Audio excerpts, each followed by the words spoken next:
welcome everyone to our latest episode of Redistricting Radar. I am your host, Eric Cunningham, and with us this week for Redistricting Radar, we have Harrison Lavelle and Nick Morris. This week we have a great slate of states to go over. Ohio, Oregon, and Oklahoma. Ohio's the big one here, but Oregon is one to really keep an eye on in redistricting cycle as we'll go later. With that out of the way, I guess we'll go ahead and get started into these states, which are very interesting in a lot of ways. So we'll go right into it. I'm going to load up my other screen here so you all can see the congressional districts. So Ohio is one of the largest states in the country. It does have a very large population, and because of it, it has a lot of congressional districts. As of right now, it has 15 or 16 congressional districts, and they're pretty terrible. If you'll notice right here, they look horrible. The map was drawn to lock in a Republican majority. In particular, it was drawn to basically under the 2010s assumption of what Ohio looked like. As a result, while it is a Republican gerrymander, it's not nearly as bad as it could be for Ohio Democrats right now, as we'll go over. But before we go over these districts, any thoughts on this map and the infamy behind this ridiculous congressional map? It's certainly one of the worst congressional maps I've seen. It's terrible. There's not much else to say. I mean, I say this as a Republican, but it's horrible. Yeah. Yeah, most of the worst gerrymanders of this decade have been struck down. Pennsylvania, North Carolina twice, Florida. What other ones? I mean, maybe context shows show the map they had from 2002 onward. Yeah, it was even worse, actually. Yeah, so previously... Ohio has just not had good maps. Yeah, this is the 2000s one. You'll notice Columbus is split in two. This is a Republican gerrymander back in the day. This map, the current gerrymander, whatever you think about it, at least it hasn't dummy-mandered, so you can say that. But this gerrymander, when it was drawn in 2002, was meant to lock in the Republicans, but can you zoom in a bit there? Yeah. Yeah, there we go. So, but it ended up failing. I mean, as you know, right before the 2010 bloodshed that wiped out the Ohio Democratic House delegation, the Democrats held District 6, District 18, District 16, District 15, and District 1, plus all of the urban seats up north in Cleveland. All of those seats were drawn to be Republican seats, and the Democrats won all of them. And 12. Obama won 12 as well. But like the change that we've seen over time, 12 had a Republican congressman. Yeah, but 6 was drawn. 6 was drawn to be a Dem vote sink back then. Now it would be one of the most Republican in the state. And that's the general trend you've seen in Ohio. I mean, if you just look at Senator Sherrod Brown, for example, he's had comfortable re-elections in all of his 3 cycles that he's been up. But his rural support, particularly in those working-class white counties along the Pennsylvania border, has just tanked. I mean, even at the presidential level, look at Mahoning County. It hasn't voted Republican since Nixon in 72, and Trump managed to win it in 2020. So that's a pretty stellar sign. That's Democratic steel country. But if you're paying attention, notice that map had 18 congressional districts. Then Ohio lost 2, went down to 16. Now it's losing a district and is going down to 15, which means 1 congressman will be out here. Additionally, Ohio has a new redistricting system in place. They have it's not a commission per se, but it's a legislative requirement as to what districts must look like, what rules they need to follow. And basically it's designed to avoid a ridiculous gerrymander like that, although a soft gerrymander could be drawn. For example, it's theoretically possible to draw the city of Cincinnati, which you can't split under these new rules, in with Republican areas and draw a marginally Republican seat. It's possible to eliminate basically all but 3 Democrats using the legal method, although it would be very challenging for them to do that. But we'll go over these representatives real quick before we get into the maps. So a representative from District 1 is Steve Chabot. He was first elected before 2008, but lost in 2008 in the blue wave in his Cincinnati-based district when Republicans lost Hamilton County for the first time in decades. It's since become a marginally Democratic-leaning county, mainly due to strong Democratic growth in the city of Cincinnati, although it has a lot of Republican-leaning suburbs, and the metro itself is actually very Republican. It's just the county itself has become more Democratic. He is retiring, if I recall right, which means he'll will not have to worry about, or was it Wenstrup? It was one of the two. Isn't It was Wenstrup Chabot. running for Senate? I think so. But That's yeah, a rumor. I think that's a rumor.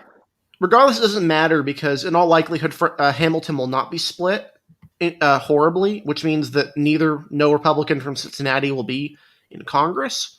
I should Joyce just Beatty. know it anyway. That just backing it up. There's so many generic backbencher Republicans from Ohio, pretty much besides Jim Jordan.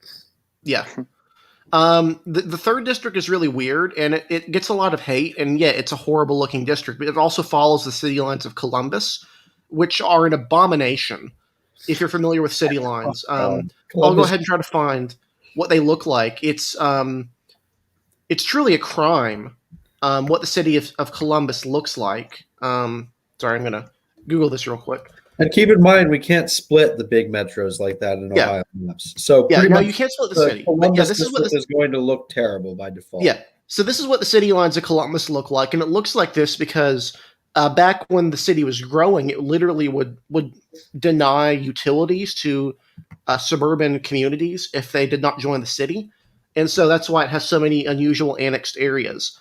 But yeah, you'll notice the district was actually drawn to kind of keep most of the city lines intact as much as possible. The fourth district is Jim Jordan, who is notorious.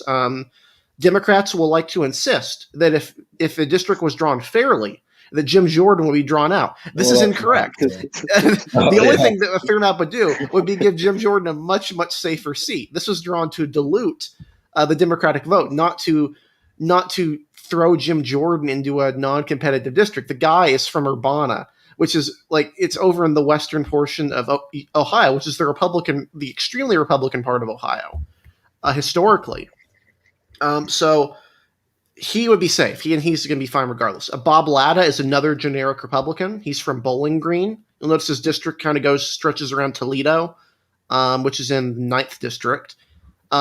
He would actually be at risk of a more competitive district, although, again, he lives in the area around. I think he lives in the county right below Toledo, so in theory, he could be drawn in with Joyce Beatty, but that wouldn't even be a bad thing for him because that seat will be competitive at minimum, even in a fair map. Bill Johnson, who you've probably never heard of, is from the 6th district, which stretches down from the Mahoning Valley to the border with Kentucky. It's actually not a bad design, given the communities of interest in the area. This would have been a very competitive seat in the past. If you look at how the 6th voted in previous elections, for example, there's actually some nice maps here showing how it had voted in previous elections. Ted Strickland, in particular, was really strong here. But this is a seat that only went for McCain by 2 points in the 2000s. Went to Romney by much more than that, but it was very competitive for quite a while. Now it's not anymore. The 7th is Bob Gibbs. Again, you've never heard of him. It's a weird design. Warren Davidson, who is notorious for being in John Boehner's former seat, is now a Freedom Caucus backbencher who you've probably never heard of. I think the words "probably never heard of" sum up almost the entire Republican delegation from Ohio. Yeah.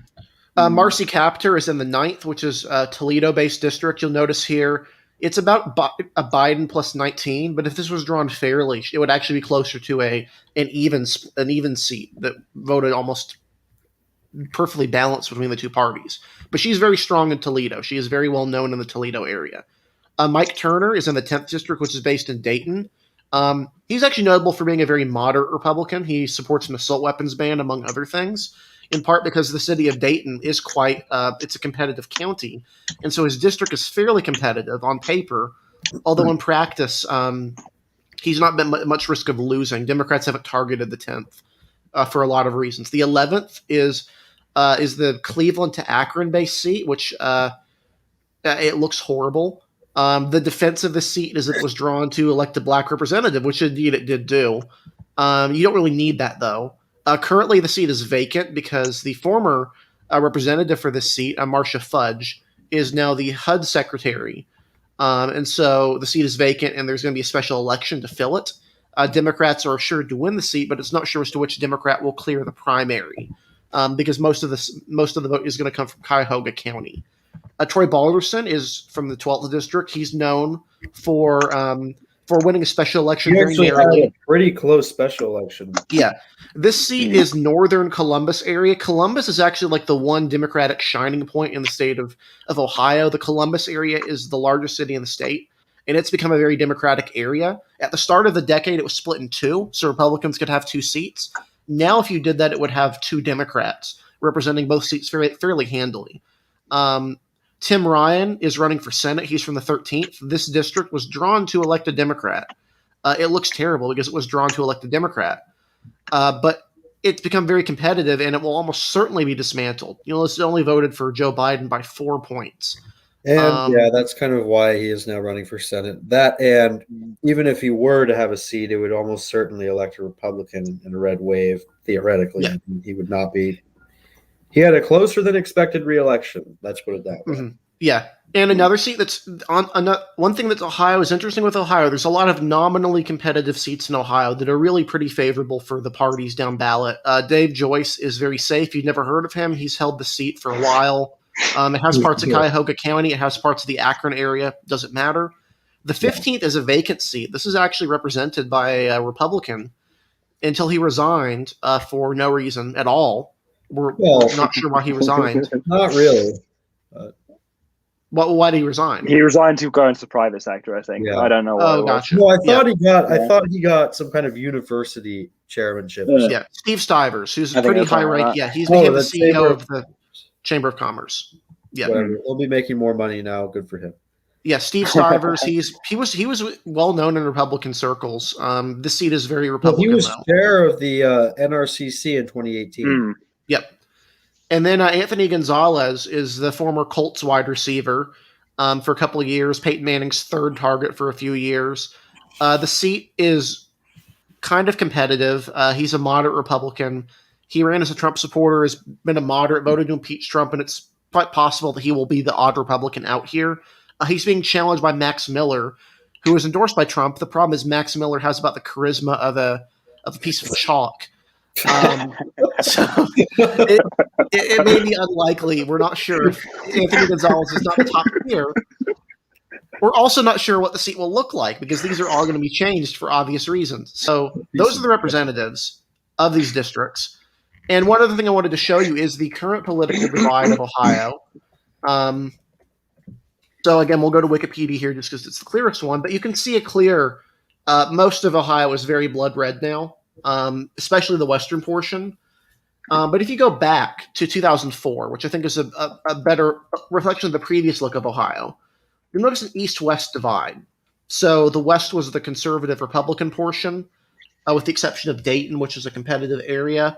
And then the east has been more Democratic-leaning, lots of white working-class areas, even in Appalachia, which you'll notice right around here.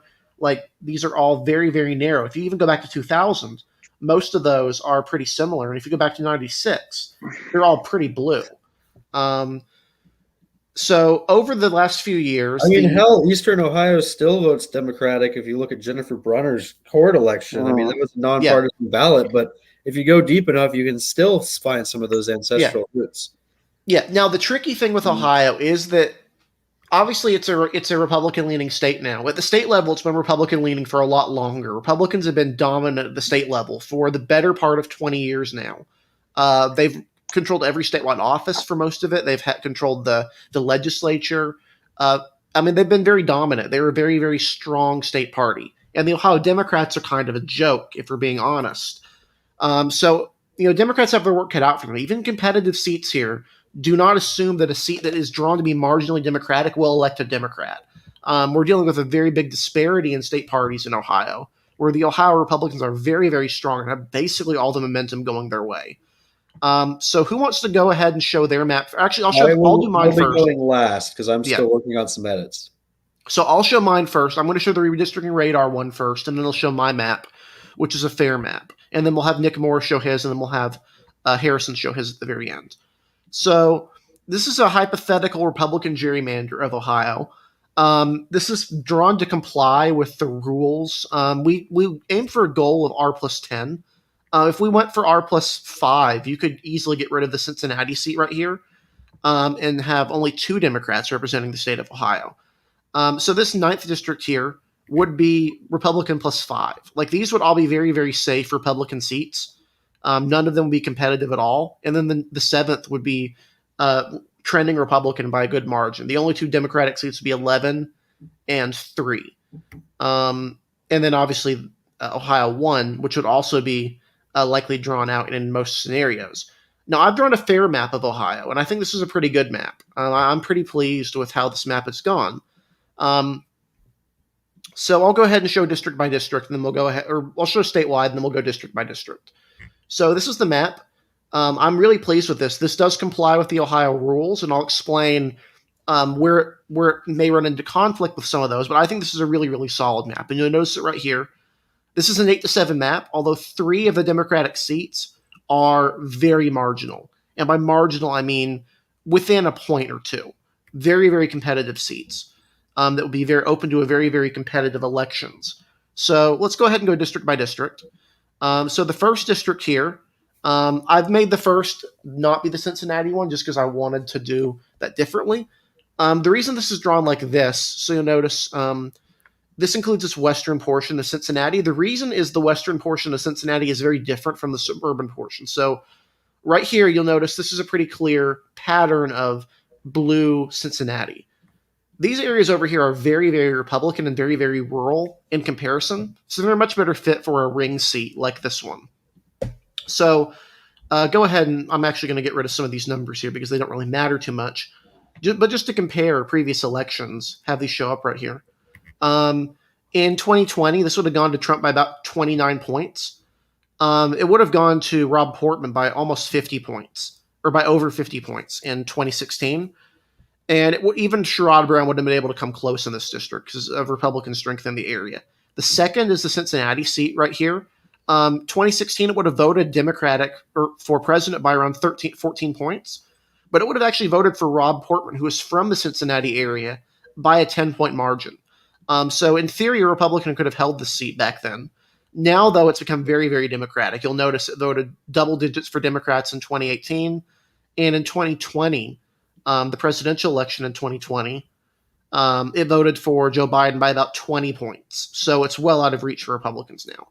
The third district is Columbus, and this is where one thing could run into some issue with decisions. Seats are supposed to rest within at least one county. I made the split for a reason. So this is to keep a city intact right here, and then this is for population balance, mainly to avoid splitting the Black community. So basically, if I did not do this, these areas down here would be more diverse areas, would have to be broken up, and the seat would become less African American. So this is about only 32% Black, but I would think the incumbent Democrat Joyce Beatty would be strong here, and Democrats would probably elect a Black candidate in any election. You'll notice even in the Senate race in 2016, this would have gone to Ted Strickland by around 17 points, so not competitive at all. The fourth district is a new district shape. This is the center of Ohio. It draws in the city right here, Medina, and it's very, very Republican. This is the center of the state. Very, very double-digit, 30-point win for Trump. District 5 is the same thing.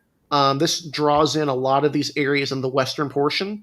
This would have gone to Donald Trump by over 50 percentage points in both 2016 and 2020. And it would have gone to Rob Portman by almost 60 percentage points. Really, really just a bastion of republicanism. And you notice there's only a handful of even blue precincts in here, all of which are in Lima. Even other Democrats who won statewide would be very poorly here. The sixth is the Southern Appalachia seat. Goes from these very, very distant Cincinnati exurbs, is what I'd call them, stretches up along here, goes up here. This would have gone to Trump by around 40 points, and then by around 40 points in 2016, and almost 40 points in over 43 points in 2020.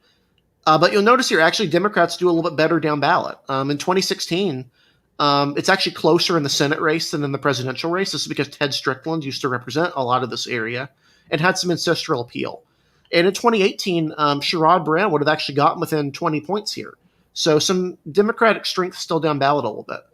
The 7th is a new seat. So this basically takes in Lorain County and the suburban portions of Cuyahoga County. This seat would have gone to Trump by around 200 votes, 300 votes in 2016, and then to Joe Biden by about 7,000 votes in 2020. Very, very competitive district. Although Sherrod Brown would have won it very handily. And then Rob Portman as well by a very similar margin. It would have also narrowly voted for Richard Cordray for governor in 2018. So this would be a very competitive district, more of a toss-up than a Democratic seat. The 8th is this seat kind of goes from Springfield to Zanesville. It's the southern Columbus area.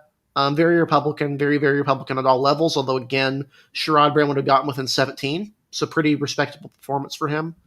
The 9th is all of the Toledo Metro, so all of Toledo Metro and then up to here. So it's very similar to the current design, kind of, but much more compact. 2016, Marcy Kaptur would have won it by about 8,000 votes. Or, no, sorry, Hillary Clinton. And then in 2020, Joe Biden would have won it by under 1,000 votes. So a very, very competitive district. Although down ballot, in competitive elections, Democrats would be favored here. I would think Marcy Kaptur would be favored for at least one election cycle in this district.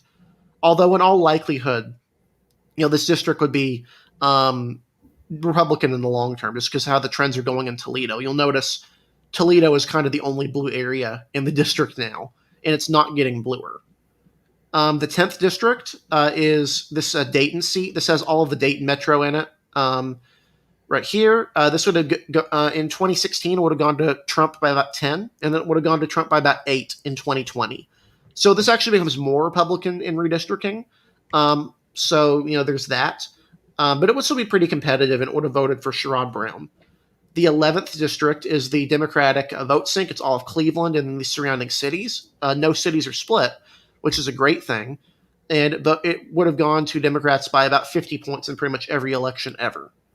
Then we got the 12th, which is a new Democratic-leaning seat. In 2016, it would have been Democrat plus 6. 2020, it would have gone to Joe Biden by about 13 points. This is basically the western portion of Columbus. You'll notice the split lines here. Really affluent white areas like Upper Arlington that are becoming more Democratic. And then thrown in with this county up here, Delaware County, which is trending Democratic. This would be not a competitive district, but one Republicans would have been able to compete in years ago. The 13th is this Akron-based seat. This is, again, only about Democratic. Hillary Clinton would have won it by about 5,000, and then Joe Biden would have won it by about 6,000. Very, very competitive district here. I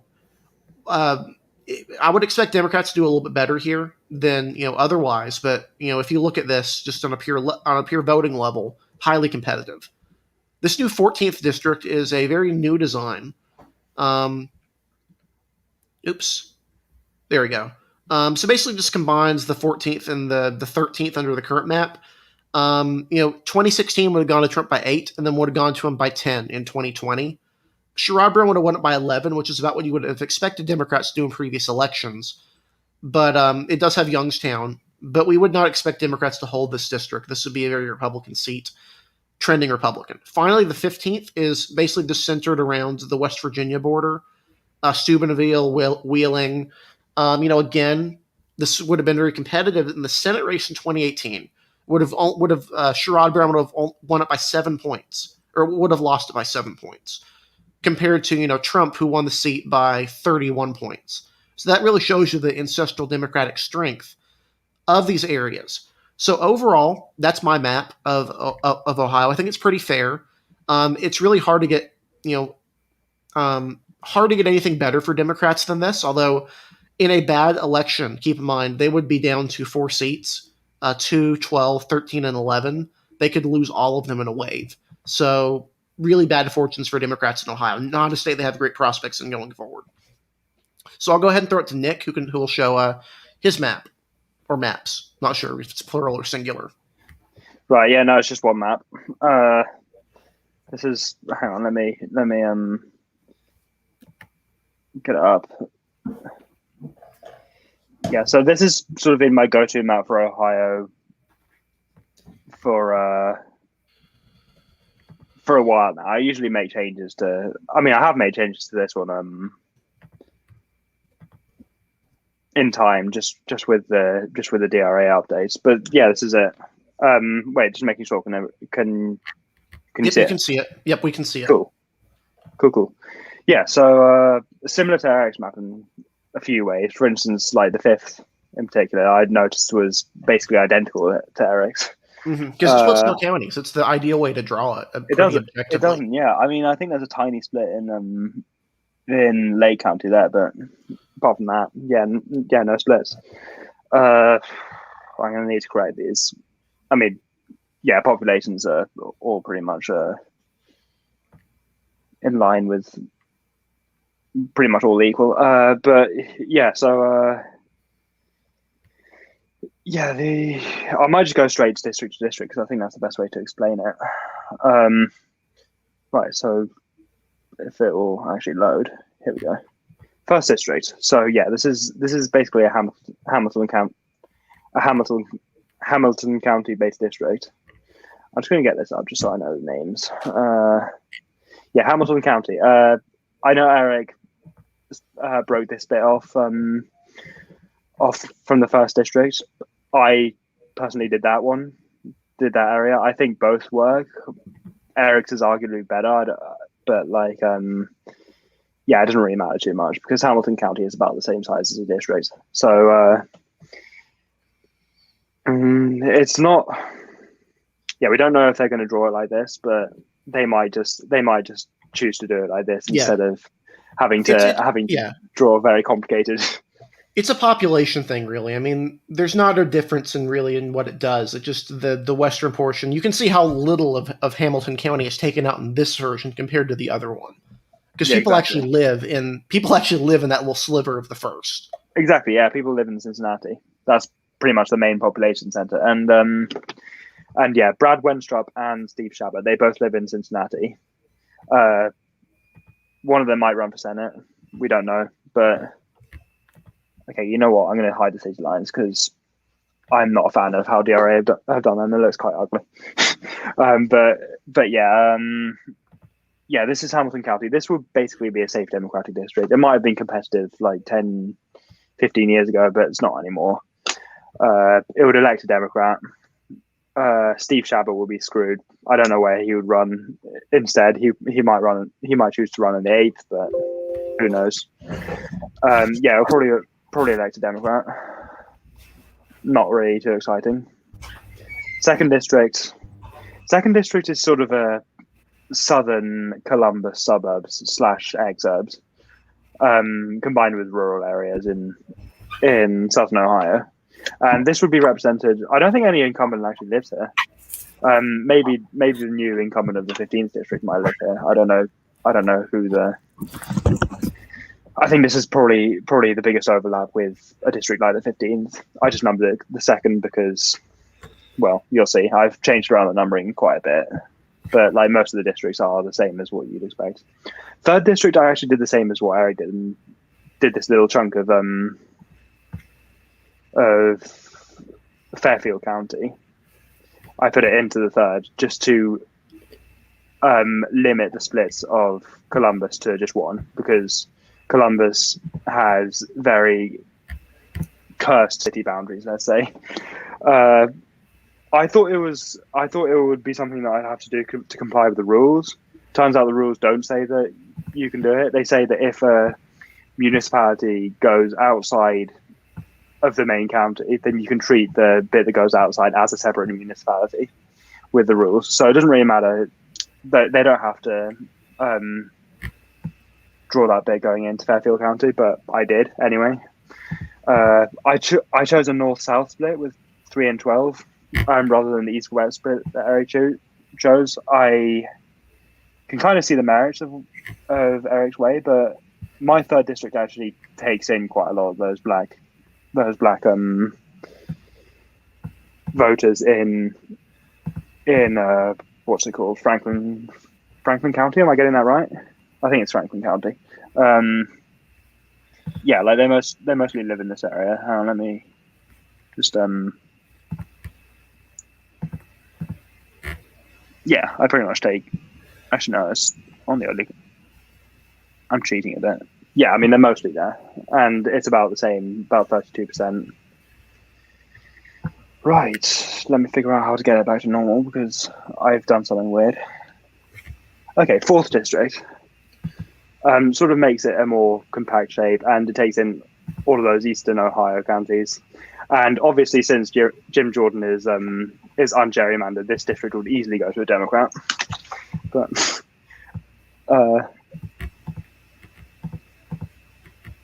yeah, that was sarcasm, in case you couldn't tell. Yeah, this is a safe Republican district. Trump won it by about 50 points, and yeah, nothing too exciting about that. Jim Jordan will probably win re-election. Sadly for the resist libs on Twitter. 5th district, yeah, again, pretty much identical to what RH1 was. It takes in some of those western counties instead of the method that it currently uses, which is this snake on the lake, which goes from Toledo to, I'm completely blocking out, Cleveland. Yeah, that wouldn't be legal anymore. So it would have to be something more like this. This would be a very competitive district. Biden plus 0.3, so might be competitive in the future. Marcy Kaptur, as long as she runs, she will probably win re-election. Bob Latter actually also lives in this district, the Republican incumbent from this district that is currently here. 6th district, sort of Appalachia. It sort of sheds some of this Mahoning Valley part of the district, but takes in more of those southern Ohio. Yeah, but I think there's a merit in the way you drew that, because the drawing in down to that area around Wheeling, I think, is pretty reasonable. That was one way I considered doing it. Yeah. I mean, it's probably not the best thing. It's probably not ideal if you're a Democrat, but yeah, we'll get to that in a minute. 7th district is a new one. This is currently split between about 50 or 60 different congressional districts in the current map. But yeah, it's a swingy district. It's Biden plus, I don't know why I keep saying that, Biden plus 1.1, and it actually went to Biden by a bigger margin than Clinton won it by, I believe. Mm-hmm. Some of these, I think these two counties here, they swung towards Democrats in 2020. It takes in a little bit of Cuyahoga County, that's just for population reasons, and a little bit of Portage County, I think that's how you pronounce it. And those are sort of the most Democratic parts of Portage County. So those are kind of what tips it towards Democrats.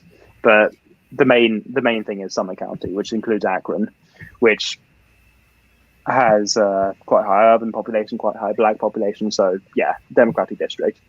Yeah, this is probably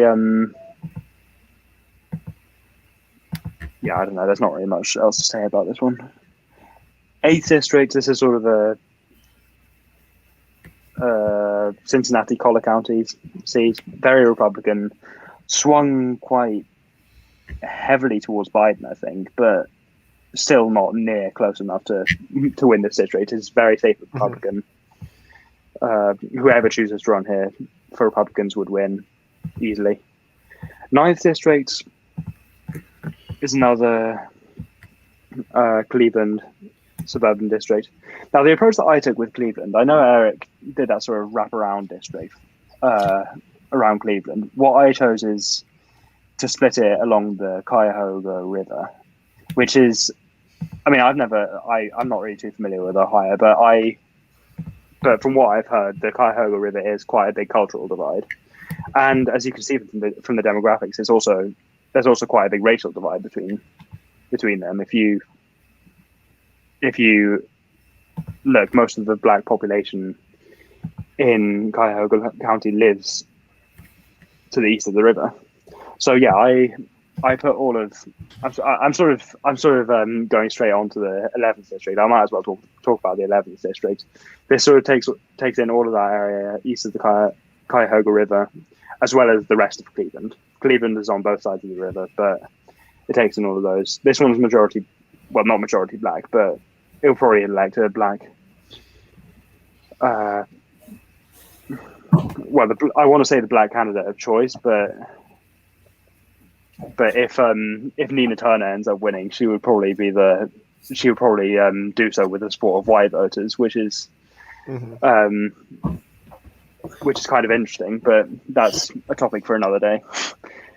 Going back to the ninth one, that takes in basically the rest of Cuyahoga County and Lorain County. Lorain County was actually a county which flipped from Clinton to Trump in 2020, and it's sort of I believe it's sort of those working class suburban voters that you might find in some of the other parts of the state. I don't really know for sure, but I think that's what it is. But yeah. So this part actually swung towards Trump. But this part, this part swung towards Trump, and then this part swung towards Biden. So it balances out in the end, and it remains a pretty swingy district. There's not really much telling whether it'll go to Republicans in the future or go to Democrats. The forces are very much competing in this area. 10th district. Now, this one is. I know Eric chose not to do this, but some people put Springfield in here. Mm-hmm. Some people might argue that this is sort of to advantage Democrats. I don't put it in there because it's not part of the Dayton Metro. It requires you keeping counties that are in the Dayton Metro out of it. That's the reason why I didn't do it. I think there's merit to Springfield, but I just chose not to do that. That's fair enough. And actually, looking at the structure of this, it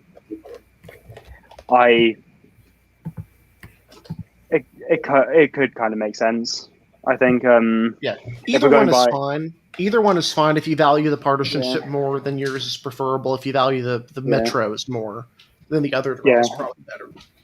This is actually the median district. I think this is which kind of implies that this is a bit of a Democratic favoring map, because this went to Trump by 3.5 points, whereas the state as a whole went to him by like 8 or 9 points. So you could argue that this is quite biased for Democrats.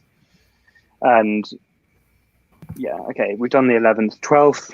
12th ends up actually being safe Democratic. I originally drew it to take in some of Licking County, but I decided that this method was better. Biden won it by almost 20 points, so pretty safe Democratic for now. You sort of get 2 Democratic representatives for Columbus in this map. Now, 13th district. This is the interesting one, because this one I sort of used to describe it as the perfect Obama-Trump district, because it went to Obama by about 15 points, and then went to Trump by about 15 points in 2020. I thought it would revert. That was one of my big mistakes of 2020, but it actually went further to Trump. He won Mahoning County. I spent months insisting that Mahoning County wouldn't flip, and I was ashamed on election night that I got that prediction wrong. That wasn't my finest hour, but so this would be a very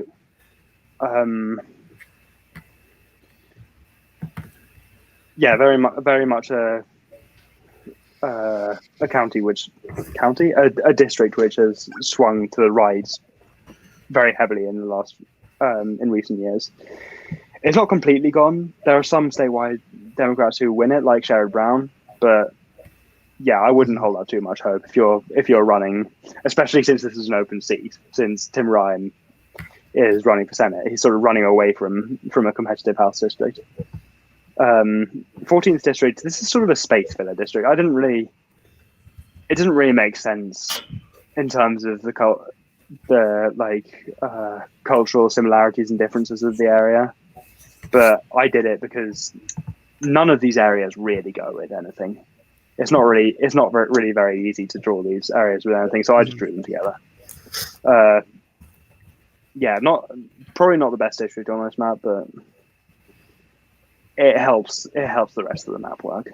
And then the 15th district, this is kind of new, but this is the district that Bob Gibbs would live in, so he would be able to run for re-election there. And again, safe Republican. And I'm not sure if I have time just to quickly go over the partisan numbers in the district, or should we move on to the next ones, because like we. No, you can do it. I'm finishing up right. Okay, great. So let me get these county lines out of the way because. Yeah. Okay. So let's show presidential first because that's the big one. That's probably the one that people want to see. And as you can see, quite a lot of competitive districts: 7, 9, and 5, all like Biden +1 or Biden +2 districts. It's very close on that regard. 10th district is very close. 1st and 12th used to be close, but they're not really anymore. These are sort of solidifying Democratic districts. And all in all, it's basically a 8-7 Republican map with the potential to be 8-7 Democratic, but also with the potential to be like 11-4 Republican. So quite similar to Eric's map in terms of partisan composition, actually. Mm-hmm. But yeah, most maps will be an 8-7 if they're drawn fairly. Yeah, exactly.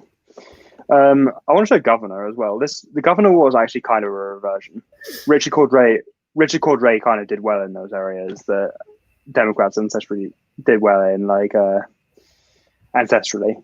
For instance, the 13th district only DeWine +4, as opposed to like Trump +18 or something like that. So that's quite a good performance.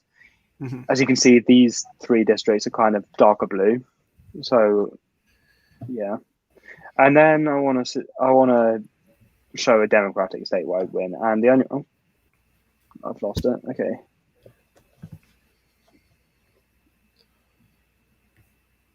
Yeah, this would be Sherrod Brown's victory, and this would be a 9-6 map. Actually, he wins the 13th, wins the 10th, and wins all those other Democratic districts, and almost wins the 14th. 14th is an interesting one, but yeah. So that's pretty much it. I can't really think of any other elections that are worth looking at. Yeah, all of the others are quite unremarkable. I can show President 2016. Kind of similar to 20. I'm ready to show mine. I'm just going to show Senator because I think this is quite a okay. Yeah. I just want to just show how much the wheels fell off for Ted Strickland. Exactly. Yeah. That's Rob Portman sweeping to victory in 2016, and that's all for my Ohio map. So yeah, let me just stop sharing. So I just want to preface this by my map is beautiful, and I did not follow any of the rules at all because I don't care about rules. So here we go. I think I've achieved uglier than the current map, but there are some things on this that look pretty nice and other things that look terrible. So I'll just go district by district. So the first district here, it would actually pit Steve Chabot and Brad Wenstrup against each other because they both live in the city of Cincinnati. And this does not split Cincinnati, which is nice. This district would have been about a Biden plus 19 seats. So it's easily safe Democratic. I think that, it depends. Either both Wenstrup and Chabot would run against each other in this first district and then lose the general election, or Wenstrup would move and carpetbag over to the second district, which, is fairly compact and is heavily Republican. So if Wenstrup decided to do that, there would be no issue at all. Moving onward now, we'll move to the third district, which is in Franklin County. And I honestly hate Columbus. I hate the Columbus city line so much that I just decided to split the county in half. And that results in two Democratic seats. So this seat would actually be an open seat that actually excludes most of the Black population of Columbus. And this is a separate seat. In fact, takes in more of the suburban portions of Franklin County. And this seat would also be Democratic, just a little bit more Democratic than my Cincinnati seat. it would probably be about 14, or Biden plus. It would probably be about Biden plus 22 or 23-ish. Pretty Democratic. So that would certainly elect a new Democrat. Then we move on to District 4, which is up here, and this would pit Troy Balderson and Bob Gibbs against each other. The seat is heavily Republican, so Balderson would not want to run in the 12th district. I believe I numbered it. Yes, the 12th district, because as you'll find out later, the 12th district leans to the Democrats. So this would pretty much be a matchup to see who would be able to hold a safe Republican seat. And whoever wins this primary between Balderson and Gibbs, given they are double bunked, would have a safe seat. The 5th up here is a seat that takes in, most of rural northwestern Ohio, safely Republican, plus Toledo Toledo up here, which is the home for Marcy Kaptur, an incumbent Democrat. This district does not include Bob Latta in it, and honestly, he could run it if he wanted to, but he actually lives in Bowling Green, which is in the 9th. But this 5th district is not blood red because it does still include Toledo, which is Democratic, but it's still a Trump plus 14-ish seat in 2020, so it would almost certainly elect a Republican. Marcy Kaptur would have no chance in this seat at all. Would lose. She could outrun the top of the ticket. That's weird.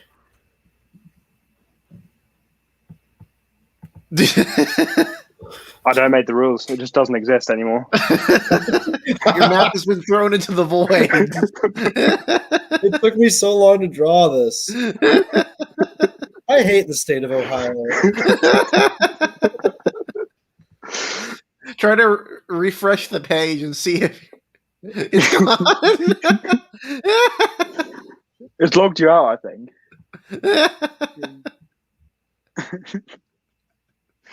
Okay, let's see if your map still exists. 0 maps. Well, that has to be a glitch. I have like 50 maps. It is, yeah, no. Okay, there it is. Good Lord. I think Troy O'Connor, or not Troy, Danny O'Connor hacked my computer after I yelled about Franklin County. But as I was saying before, it said my map does not exist. Marcy Kaptur would have little chance in this seat, even if she outran the top of the ticket. And the neighboring 9th district, where Bob Latta could run, about literally almost the same partisanship. I mean, we're talking about Trump plus 15 seats. Both of them would be safe Republican in a good year for the Republicans. But that brings us over to the 6th district. Traditionally, this would be the most Democratic part of the state. But at this point, surprisingly, you can actually draw a double-digit Trump seat, including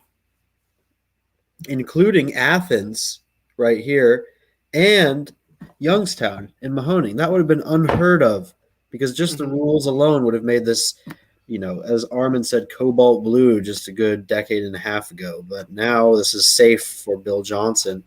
And a county like Mahoning is just going to keep getting redder. So this is not a seat where Dems would be looking at a favorable outcome long term, although I will note that this seat actually was the closest on the map in the 2018 Senate matchup. But since I doubt any Democrats are going to be hitting those numbers in eastern Ohio anytime soon, it's pretty much safe for the Republicans. I mean, if Sherrod Brown couldn't win it, he lost it by only about 300 votes, then no one's going to win it.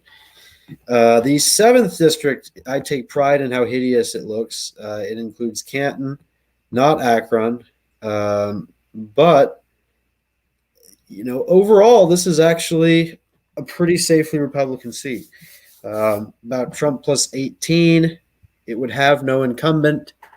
Anthony Gonzalez could run here. He technically currently lives in a portion of the district that would now be in Cleveland, but since I cleaned up the boundaries a little bit and made it look less horrible, he would now have to carpetbag 2-7. And given that he voted for Trump's impeachment, he already has a primary challenger endorsed by Trump.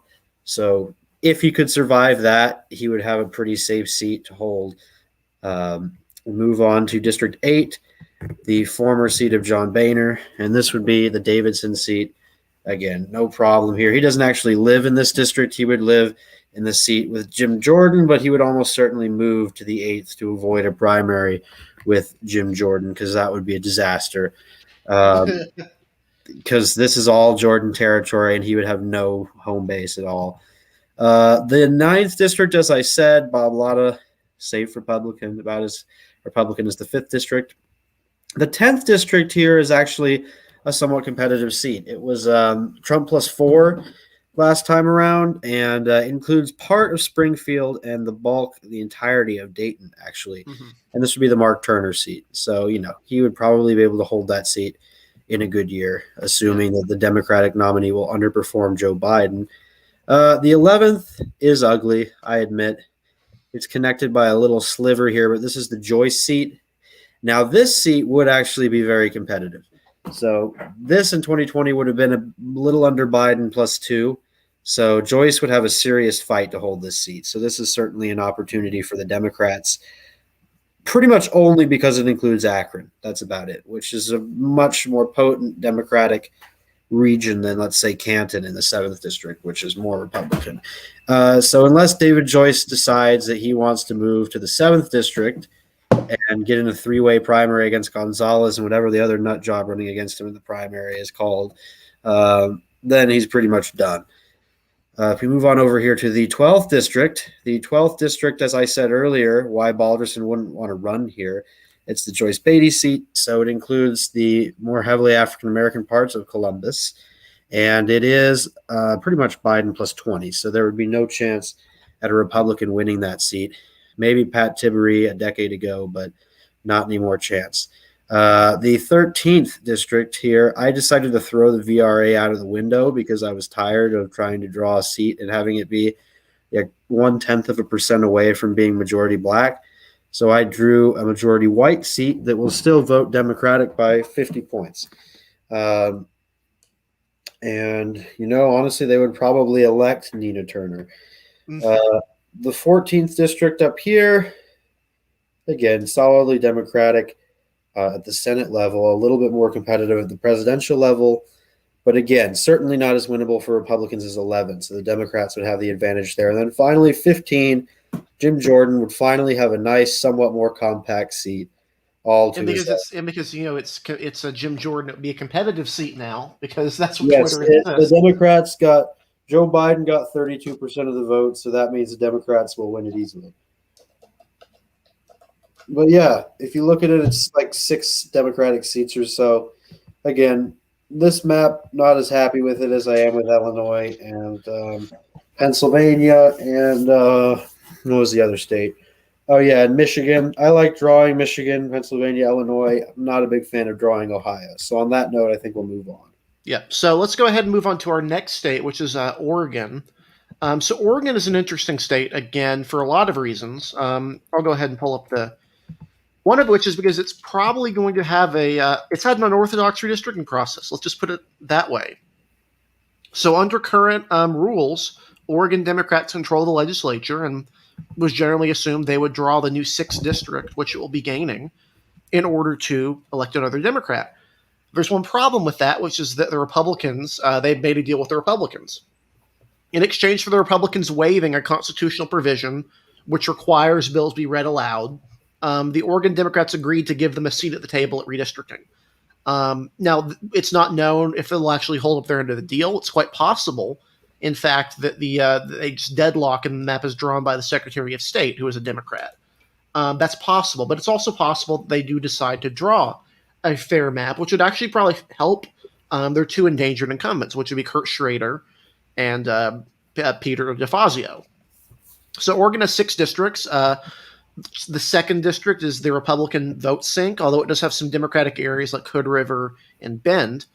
And then it stretches through there. The 4th is a super duper competitive seat and also very rural, very unusual district, actually. It has Eugene, and it has which is one of the second biggest city in the state, I believe, at this point.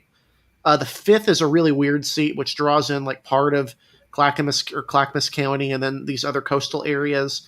The first is also weird because that's part of Portland. It basically combines downtown Portland with these Republican trending coastal counties, which are kind of white working class, and then some suburbs. And the third has most of Portland in with part of the suburbs. So it's an unusual map. It was not drawn as a fair map, although the result was pretty competitive overall because both of the two competitive seats are far more competitive than Oregon is. It was quite possible that Republicans could have won, had a 3-3 or won two of them, in which case the map would have been 3-2. Unfortunately for them, they didn't win it throughout the decade. So first district, which is that weird coastal one I mentioned, Suzanne Bonamici, she is a Democrat from Beaverton. She carries it pretty easily. Cliff Bentz is the new representative for the second. He replaced the longtime incumbent in the second, Greg Walden. In this very Republican seat, it's the rural, very, very Idaho portions of Oregon. Third is Earl Blumenauer. He's from Portland, which is obviously a very Democratic area. Peter DeFazio is a really ideologically interesting guy. He's a member of the Progressive Caucus. He's also held this competitive swing seat for a very long time. He's not had a credible challenge except last time. And he's generally pretty popular for positions on trade, among other things. And then finally, Kurt Schrader, who is one of the most conservative Democrats in the House. He's in the Blue Dog Caucus and is the other example of this. His seat's actually more Democratic than DeFazio's. So they had basically two very different Democrats holding swing districts. You'll notice over time, the map has been kind of weird. It's been pretty stable in terms of what it looks like. It's kind of been a least change sort of thing. But the addition of a new congressional district means there will be a new person there. Now, it's quite possible to draw a 6-0 map in Oregon, but it's very challenging to do so and do it safely. You'd have to split Portland up into the mountains. It's not really worth the effort. You could also draw one vote sink and then try to cobble together something else. In all likelihood, though, I think honestly for Democrats, the safest approach long term would be to draw something like this, which would be 2 Republican seats, 4 Democratic seats, all of which are very safe, all of which keep the incumbents done, although the third would have to be redrawn to keep Blumenauer, to deal with Blumenauer. Our fair and Republican gerrymanders are the same in this one. Actually, no, sorry, this is a fair map. Yeah, I was going to say, I didn't think that was the gerrymander. Yeah, and then if they really wanted to, Democrats could do something ridiculous like this, which would just be really crazy. I don't have a map of Oregon I've drawn because it just wasn't worth doing. I think the fair map kind of sums it up what it should look like. I think the state could draw something like that and would be that would actually keep DeFazio in his seat because it would combine keep his home in a Democratic district while also splitting off the rest of it into a Republican one. Schrader would have his district still. Basically, everyone would be happy with that one, except for Democrats who want a 5-1 map. Well, I can share my map. I've put some time into it. Yep. All right, go right ahead then, Harrison. Then we'll show Nick's if he has one for Oregon.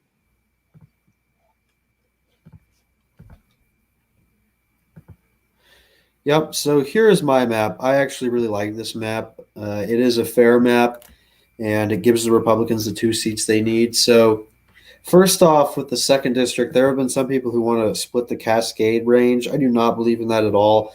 I like the nice, compact second district going all the way down. In fact, if you look at this map, Jackson County is the only county split in the second district. So pretty much least change here for the second congressional district. And Cliff Bentz lives up here in Vail in Malheur County out here in what is essentially Idaho.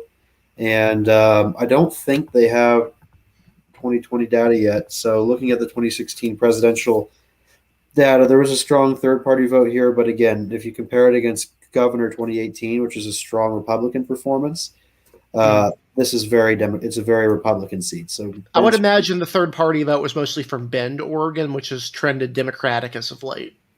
Yeah, Bentz would be safe here. So now let me first go up, and I mixed up the numbers here. So my Multnomah Portland district is called 1 here, and it draws in Blumenauer. Blumenauer lives over here in. Oh, nice! You actually put the location thing. That's cool. I did, yeah, but he lives in this Forest Park area, I think it is. of Portland, so a bit outside the actual city of Portland. But this seat is 70% white. It's heavily Democratic, so he would be at no risk here at all. In fact, Kate Brown managed to get almost 80% of the vote here in 2018, even with Newt Bueller, whatever his name was, running a very moderate Republican. Running a very good campaign. Now I'll move over to the 3rd district. So the 3rd district is primarily based around Washington County and the northern portions of Multnomah County that are not as populated. So Suzanne Bonamici lives above Beaverton, which is one of the communities outside of Portland. Her actual district puts her kind of a bit above Beaverton. But this district is safe, I'd say at the best likely Democratic, but arguably safe Democratic, because if you look at the gubernatorial result, that Bueller performance is about as good as it gets for a Republican in Oregon, and that didn't even crack 43% of the vote. Now, obviously, if you move up to Clatsop County and Columbia County, not as Democratic on the county level. In fact, Clatsop was narrowly Democratic and Columbia as a Republican county. But again, the populations here combined, these two counties don't even make up 100,000 votes, and Washington takes up well over 2/3 of the total district. So any Republican challenger, unless they can magically win Washington, which is pretty much impossible, it was Clinton plus 26, they will not be winning. All right. And I can hear outside after like a whole week of 1 million degrees outside, it's finally raining at long last. So that's great. I like that very much. The 5th district here, largely based. So first, to preface this, let me go and talk about the 2nd Republican seat. So the 6th district here, safe Republican. What it basically does is takes all of the rural Republican portions running along the coast and along the inland border, along the Cascades between the 2nd district and the 6th, and it puts those in the 6th, which makes it very Republican. With like the portion of land has next to nobody living in it. If you were to remove, what this basically does is takes the Eugene portion where DeFazio is and shores him up. So DeFazio goes into a safe Democratic seat. The 6th district becomes safe Republican by double digits. And in fact, although not to the same extent as DeFazio, you get Schrader protected in what is a mean seat here based around Clackamas County. And this seat overall I drew to be Democratic leaning, but it's still competitive. It could be competitive in a good year. The Newt Bueller won it by a fair amount in 2018. Clinton won it by about 3 points. So I would say it would be pretty dead even in a normal year. So I actually want to see you remove the non-Eugene portion of Lane just to show how few people live in that portion, because it's not many. If you look at it, you think a lot of that seat is based in Lane County, but in reality, 147,000 compared to the Eugene portion, I'm pretty sure is going to be much, much more than that, because this is one of the largest cities in Oregon. Yeah, much larger. It's 205,000. But yeah, just basically to sum it up, it makes for a map where you get 2 safe Republican seats, 3 safe Democratic seats, and 1 mean seat that could go either way. So I think it's pretty fair. Yeah, I think that's quite reasonable. Republicans could have 3 seats, which makes it pretty fair. And I think if Nick is still absent, I'm not sure if he's. We can always move on. No, I'm still here. I just had to unplug my camera because my laptop's running low on batteries. Oh, gotcha. Sorry, it's not so long. Do you have an Oregon map, or do you want to just move on to Oklahoma? Are you done with your section? Unfortunately, I actually have to head off. I showed the Oregon map, but I will save my Oklahoma map because I have to go. So okay. All right. Would we like to do Oklahoma, or what's the plan here? I think I might have to head off too, because all right, in that case, why don't we do Oklahoma? Because I think I can push it by like 5 minutes or so. Okay, yeah. So let's shift to Oklahoma then. Eric, I think maybe you should just show the fair map, because all of our maps are going to look pretty much the same, I think. Yeah. I drew a gerrymander of Oklahoma. So Oklahoma is super simple. Republicans have a supermajority in Oklahoma. It's one of the most Republican states in the country. It's not had a Democratic county federally since I think 2000 literally. So even though Oklahoma County is competitive, it's a toss-up county. It still voted for Trump. So even a fair map would likely still be a 5 Republican map. So I'll go ahead and show that real quick. As the representatives in Oklahoma are all Republicans, they're all pretty simple. So here's what a fair map would look like compared to the current map. It's pretty similar. The first is Kevin Hearn from Tulsa, Mark Wayne Mullen from the ancestrally Democratic 2nd District, which is trended hard to the right. It had Little Dixie, which is where the last counties to vote for Democrats in Oklahoma is. I mean, if you look at the vote totals in the second previous elections, Bush only won guys, I'll have to head off. I apologize. But okay, thank you so much for watching. And next time I'll have to think of my scheduling more closely. But I'm sorry about that, Eric. Yeah, I'll finish up here. So Bush won it by 6 points, and then he won it by 18 points, no 4. It's the more Democratic portion of Oklahoma. Third is Frank Lucas. This has the Panhandle. This has some other areas around Oklahoma City. Tom Coles, a Native American representative as well from Moore. And then Stephanie Bice is the new representative from the 7th District, which is very competitive. There's really 2 ways to draw Oklahoma, and we're sorry to rush here, but basically this is one of them. This is the fair map.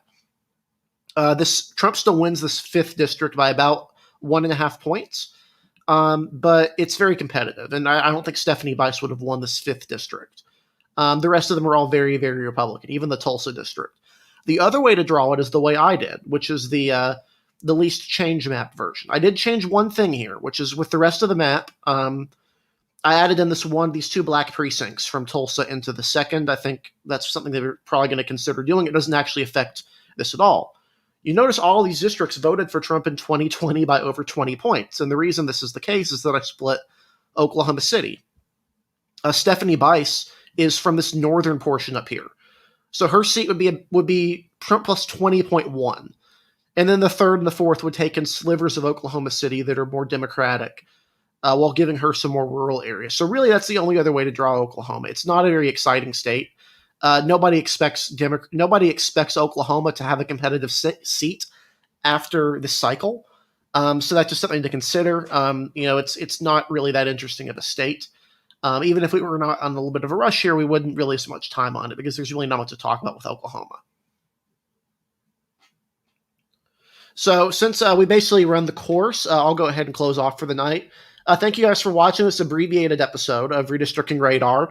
If you like what we're doing, you can subscribe to the channel and click the bell icon that keeps you notified. We also have a Patreon. If you like our stuff, we have a Twitter account at elections_daily and a website. You can find all our links on our YouTube channel about section. Again, thank you guys for watching, and we'll see you on the next episode of Redistricting Radar.